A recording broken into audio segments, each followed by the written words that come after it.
प्रिय विद्यार्थियों, मैं रेखा वैष्णव आज आपको हिंदी व्याकरण का सर्वनाम टॉपिक पढ़ाने वाली हूँ।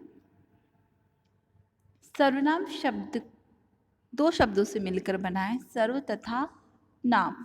सर्व का अर्थ है सब तथा नाम शब्द संज्ञा का ही पर्याय है।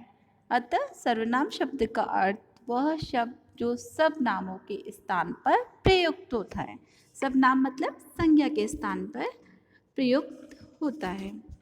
हम भाषा में हमेशा एक ही संज्ञा का प्रयोग नहीं करते। जब भी हम किसी भाषा का प्रयोग करते तो एक एक संज्ञा का हम बार बार प्रयोग नहीं करते। जैसे कि यहाँ पर सेंटेंस दिए गए, प्रखर एक होनहार छात्र है। यदि हम यहाँ प्रखर का बार बार प्रयोग करेंगे तो वाक्य जो है वह अस्वाभाविक लगेगा। देखिए, प्रखर एक होनहार छात्र है। प्रखर कक्षा 7 में पढ़ता है। प्रखर उसकी माँ बहुत लाड करती है। प्रखर इस वर्ष खेलों में विजेता घोषित किया गया है।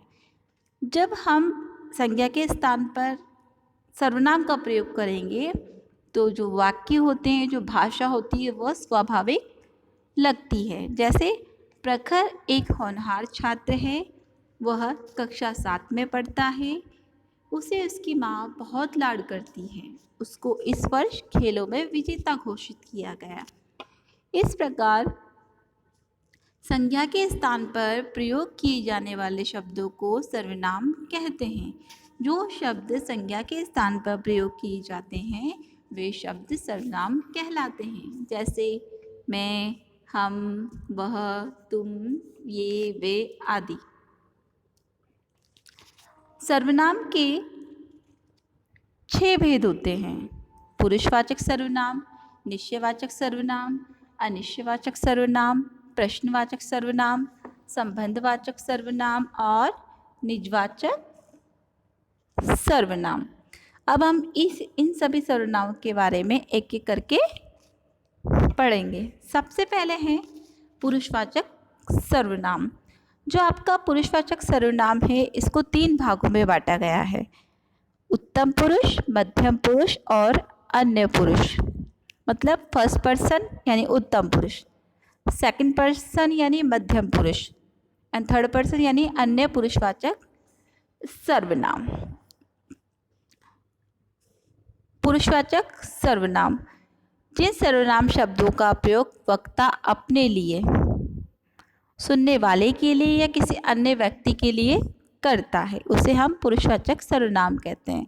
जिन सर्वनाम शब्दों का प्रयोग वक्ता अपने लिए करेगा, सुनने वाले के लिए करेगा या किसी अन्य व्यक्ति के लिए करेगा, उसे हम पुरुषवाचक सर्वनाम कहते हैं।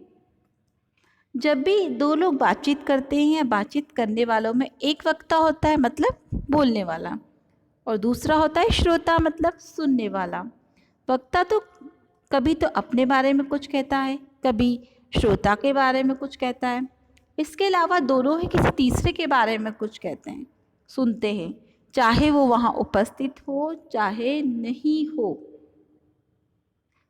तो ऐसी स्थिति में तीनों पुरुषों मतलब बोलने वाले के लिए, सुनने वाले के लिए तथा जो उपस्थित नहीं है उसके लिए जिन सर्वनामों का प्रयोग किया जाता है उसे हम पुरुषवाचक सर्वनाम कहते हैं। मतलब सुनने वाला जैसे कि मैं, बोलने वाला जैसे कि मैं वक्ता मैं बोल रही हूँ, सुनने वाला जैसे कि आप सुन रहे हैं, और यदि हम किसी और के बारे में बात कर रहे हैं तो वो कौन हो गया?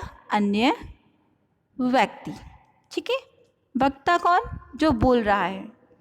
श्रोता कौन? जो सुन रहा है।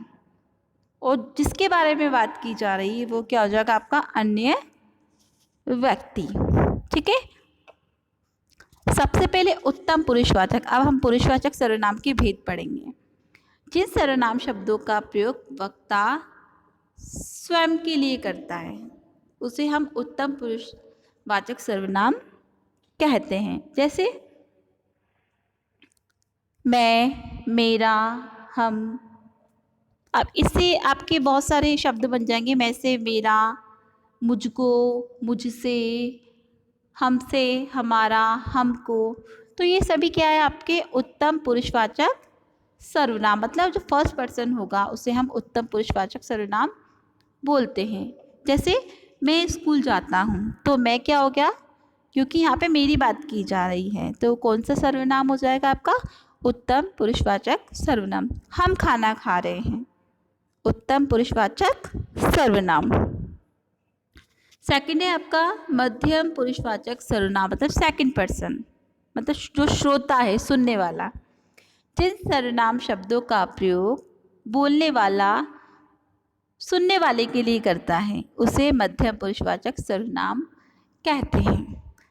तू, तुम, आप आदि सब क्या है, ये मध्यम पुरुषवाचक सर्वनाम। जैसे तुमने मेरा काम कर दिया, तुमने क्या हो गया आपका पुरुषवाचक सर्वनाम। तुम क्या कर रहे हो, पुरुषवाचक सर्वनाम, क्योंकि यहाँ पर हम सुनने वाले की बात कर रहे हैं। ठीक है, तो वो क्या हो जाएगा आपका मध्यम पुरुषवाचक सर्वनाम। अब है हमारा थर्ड अन्य पुरुषवाचक सर्वनाम। जिन सर्वनाम शब्दों का प्रयोग वक्ता अपने और सुनने वाले के अलावा किसी अन्य पुरुष के बारे में की जाती है, मतलब जिसके बारे में बात की जा रही है, जिसके बारे में बात की जा रही है वो अन्य पुरुषवाचक सर्वनाम होता है, यानी कि थर्ड पर्सन। ठीक है, जैसे वह, वे, उन्होंने आदि। फॉर एग्ज़ाम्पल, जैसे कि मैंने तुमसे कहा था कि वह नहीं आएगा, तो मैंने उत्तम पुरुषवाचक। तुमसे कहा था, तो तुम क्या हो गया मध्यम पुरुष। कि वह नहीं आएगा, हम किसी और की बात करें तो वह क्या हो गया आपका अन्य पुरुषवाचक सर्वनाम। ओके, जैसे यहाँ पे एग्जाम्पल दिए हुए हैं, वह बाजार जा रहा है, वे क्रिकेट खेल रहे हैं, उन्होंने 100 रुपये दिए हैं। तो हम किसी और की बात कर रहे हैं, यहाँ पे किसी के बारे में बात की जा रही है। ठीक, तो वह, वे, उन्होंने आदि ये सब क्या हो जाएंगे आपके अन्य पुरुषवाचक सर्वनाम। अब सर्वनाम का दूसरा भेद है, अभी हमने पढ़ा पुरुषवाचक सर्वनाम, इसके हमने 3 भेद पढ़े, उत्तम, मध्यम और अन्य। अब सर्वनाम का दूसरा भेद है निश्चयवाचक सर्वनाम। इन सर्वनामों का प्रयोग किसी निश्चित व्यक्ति या वस्तु के लिए किया जाता है। इस मतलब किसी चीज़ को हम संकेत या इशारे से समझाते हैं। ठीक है, तो किसी निश्चित व्यक्ति या वस्तु के लिए इनका प्रयोग किया जाता है। ठीक है, जैसे यह, ये का प्रयोग निकट की वस्तुओं के लिए किया जाता है तथा वह और वे का प्रयोग दूर की वस्तुओं के लिए किया जाता है। जैसे कि तुम्हारी गुड़िया यह नहीं वह है, तो यह हम इशारा करते हुए बात कर रहे हैं कि तुम्हारी गुड़िया ये नहीं वह है, तो यह वह क्या होगा आपका निश्चयवाचक। यह पुस्तक उसकी है, अब यहाँ पे सेंटेंस से पता लग रहा है, हमें वाक्य से पता लग रहा है, हम किसी चीज़ की और इशारा करके बात करें कि यह पुस्तक उसकी है, तो यह निश्चयवाचक सर्वनाम। ठीक है, यही कहानी उसने सुनाई थी, निश्चयवाचक सर्वनाम। सर्वनाम का तीसरा भेद है अनिश्चयवाचक सर्वनाम।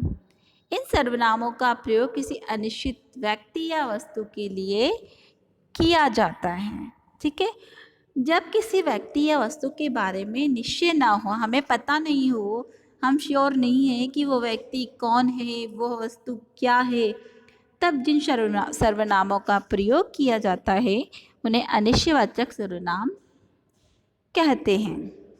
हिंदी में 2 शब्द यूज़ होते हैं, कोई और कुछ। कोई जो शब्द है वो व्यक्ति के लिए यूज़ होता है और कुछ जो शब्द है वो वस्तु के लिए यूज़ होता है। आपको इनमें 2 ही शब्द याद रखने अनिश्चयवाचक सर्वनाम में, कोई और कुछ। कोई किसी व्यक्ति के लिए प्रयोग होगा और कुछ किसी वस्तु के लिए। जैसे कोई बगीचे में है, अब हमें पता नहीं कि बगीचे में कौन है, अनिश्चित है, हम श्योर नहीं है कि बगीचे में कोई भी हो सकता है, तो कोई क्या होगा आपका अनिश्चयवाचक सर्वनाम। शरबत में कुछ पड़ा है, शरबत में क्या पड़ा है हमें पता नहीं, कचरा भी हो सकता है, चींटी भी हो सकती है, कुछ भी हो सकता है, तो यहाँ अनिश्चित है, तो कुछ क्या हो जाएगा आपका अनिश्चयवाचक सर्वनाम। राज कहीं चला गया, हमें पता नहीं है वो कहाँ गया है। ठीक है, तो कहीं क्या हो जाएगा, अनिश्चयवाचक सर्वनाम। पर्टिकुलर आपके दो शब्द ध्यान रखने, कोई और कुछ, जिस जो दोनों शब्द अनिश्चितता का बोध करा रहे हैं। ठीक है, प्रश्नवाचक सर्वनाम। किसी व्यक्ति या वस्तु के बारे में पूछने के लिए प्रश्नवाचक सर्वनामों का प्रयोग किया जाता है। व्यक्ति के लिए कौन और वस्तु के लिए क्या का प्रयोग किया जाता है। जहाँ पर प्रश्नवाचक चिन्ह आएंगे वह प्रश्नवाचक सर्वनाम कहलाएगा। जैसे कौन, कहाँ, क्या, किसे, किससे आदि, ये सारे शब्द प्रश्नवाचक वाक्यों का बोध कराते हैं। ठीक है, और यहाँ पे प्रश्नवाचक चिन्हों का प्रयोग किया जाएगा। जैसे दरवाजे पर कौन है, कौन क्या हो जाएगा आपका, प्रश्नवाचक सर्वनाम। तुम्हारे बैग में क्या है, प्रश्नवाचक सर्वनाम। जहाँ प्रश्न पूछा जाएगा वहाँ पर प्रश्नवाचक सर्वनाम होगा। सपोज करो जिस शब्द पे अंडरलाइन किया है उस शब्द के हमें बताना है कि इसमें कौन सा सर्वनाम है। जरूरी नहीं है एक वाक्य में दो सर्वनाम भी हो सकते हैं, तीन सर्वनाम भी हो सकते हैं। फॉर एग्जाम्पल, तुम्हारे बैग में क्या है, सेकंड नंबर का उदाहरण आप देखिए, तुम्हारे बैग में क्या है। यदि सपोज करो मैं आपसे पूछती कि तुम्हारे में कौन सा सर्वनाम है, तो क्या हो जाता, मध्यम पुरुषवाचक सर्वनाम। और क्या में कौन सा सर्वनाम है, प्रश्नवाचक सर्वनाम। संबंधवाचक सर्वनाम। सर्वनाम का पांचवा भेद है संबंधवाचक सर्वनाम। जो सर्वनाम वाक्य में किसी दूसरे सर्वनाम से संबंध सूचित करता है। ठीक है, जैसे कि मिश्र वाक्य होते हैं, उसमें एक प्रधान उपवाक्य होता है, एक आश्रित उपवाक्य होता है। ठीक है, कुछ सर्वनाम प्रधान उपवाक्य में आए संज्ञा या सर्वनाम शब्दों को जोड़ने का कार्य करते हैं। ठीक है, जैसे जहाँ पर जो, सो, जिसकी, उसकी, जहाँ, वहाँ आदि इस तरह के शब्द आएंगे वो आपके संबंधवाचक सर्वनाम होंगे। फॉर एग्जाम्पल, क्योंकि किसी दूसरे सर्वनाम से संबंध को सूचित करता है, एक जो सर्वनाम वाक्य में किसी दूसरे सर्वनाम से संबंध बताएगा। जैसे जिसकी लाठी उसकी भैंस। ठीक है, जिसकी लाठी उसकी भैंस, तो जिसकी उसकी आपका संबंधवाचक सर्वनाम हो जाएगा। जो करेगा सो भरेगा, जो सो संबंधवाचक सर्वनाम। जहाँ और वहाँ, जहाँ ना पहुँचे रवि वहाँ पहुँचे कवि। ठीक है, जैसे अब मैं आपको वाक्य के बारे में बता रही थी कि प्रधान उपवाक्य, आश्रित उपवाक्य जहाँ होते हैं। जैसे वह लड़की नहीं आई जो अक्सर बातें किया करती थी, तो जो आती आप समझ जाना कौन सा सर्वनाम है, संबंधवाचक सर्वनाम।